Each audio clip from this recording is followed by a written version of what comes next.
Ultimately, we all have to decide for ourselves what constitutes failure, but the world is quite eager to give you a set of criteria if you let it. So I think it's fair to say that by any conventional measure, a mere 7 years after my graduation day, I had failed on an epic scale. An exceptionally short-lived marriage had imploded, and I was jobless, a lone parent, and as poor as it is possible to be in modern Britain without being homeless. The fears that my parents had had for me and that I had had for myself had both come to pass, and by every unusual standard, I was the biggest failure I knew. Now, I'm not going to stand here and tell you that failure is fun. That period of my life was a dark one, and I had no idea that there was going to be what the press has since represented as a kind of fairy tale resolution. I had no idea then how far the tunnel extended, and for a long time, any light at the end of it was a hope rather than a reality. So why do I talk about the benefits of failure? Simply because failure meant a stripping away of the inessential. I stopped pretending to myself that I was anything other than what I was, and began to direct all of my energy into finishing the only work that mattered to me. Had I really succeeded at anything else, I might never have found the determination to succeed in the one area I believed I truly belonged. I was set free because my greatest fear had been realized, and I was still alive, and I still had a daughter whom I adored, and I had an old typewriter and a big idea. And so rock bottom became the solid foundation on which I rebuilt my life. You might never fail on the scale I did, but some failure in life is inevitable.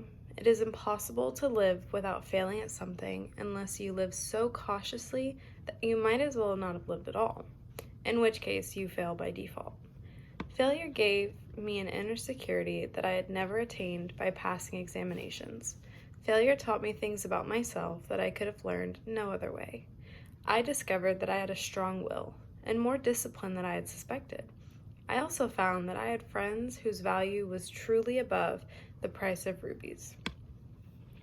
The knowledge that you have emerged wiser and stronger from setbacks means that you are, ever after, secure in your ability to survive. You will never truly know yourself or the strength of your relationships until both have been tested by adversity.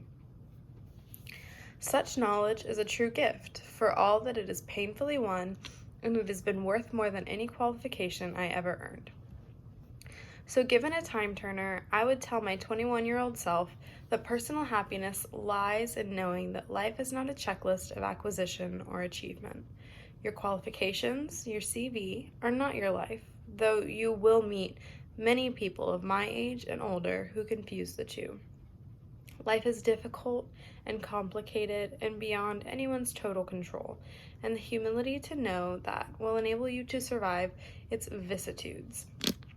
Now you might think that I chose my second theme, the importance of imagination, because of the part it played in rebuilding my life, but that is not wholly so. Though I personally will defend the value of bedtime stories to my last gasp, I have learned to value imagination in a much broader sense. Imagination is not only the uniquely human capacity to envision that which is not, and therefore the fount of all invention and innovation. In its arguably most transformative and revelatory capacity, it is the power that enables us to emphasize with humans whose experience we have never shared.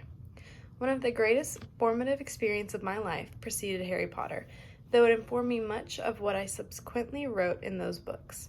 This revelation came in the form of one of my earliest day jobs.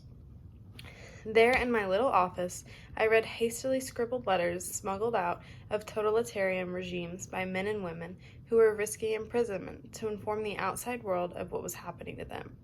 Many of my coworkers were ex-political prisoners, people who had been displaced from their homes or fled into exile because they had the temerity to speak against their governments. I shall never forget the African torture victim, a young man no older than I was at the time, who had become mentally ill after all he had endured in his homeland.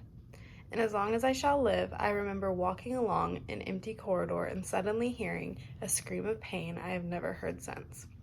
Every day of my working week, in my early 20s, I was reminded how incredibly fortunate I was. To live in a country with a democratically elected government where legal representation and a public trial were the rights of everyone.